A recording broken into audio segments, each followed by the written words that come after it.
В Сыктывкаре подвели итоги регионального этапа конкурса «Марафон идей» от партии «Новые люди». 10 участников из разных районов Коми представили проекты, которые могут изменить жизнь в родном крае к лучшему.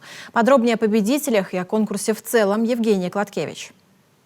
Техническое оснащение школы в поселке Ирайоль, создание социокультурного центра в селе Кослан и оснащение остановок столицы Коми USB-зарядными устройствами. Вот они, инициативы от жителей Коми, удостоенные победы в конкурсе «Марафон идей» от партии «Новые люди». Важность проекта определена его целью – улучшение качества жизни в родном крае.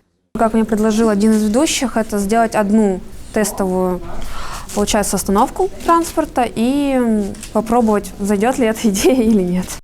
В этом году участие в конкурсе приняли 10 регионов. Более 15 тысяч идей о том, как сделать жизнь в родном крае лучше. От Коми 103 инициативы, до финала дошли 10. Призовой фонд в 300 тысяч разделили между собой трое. Я считаю, что это огромный шаг. Простые люди хотят проявлять активность и реализовывать свои собственные идеи, в которых, конечно же, мы им будем помогать. Остальные 7 проектов, которые не удостоились главного приза, без внимания, говорят члены регионального отделения, не останутся. Каждая инициатива поступит в обработку и обязательно получит поддержку для дальнейшей реализации.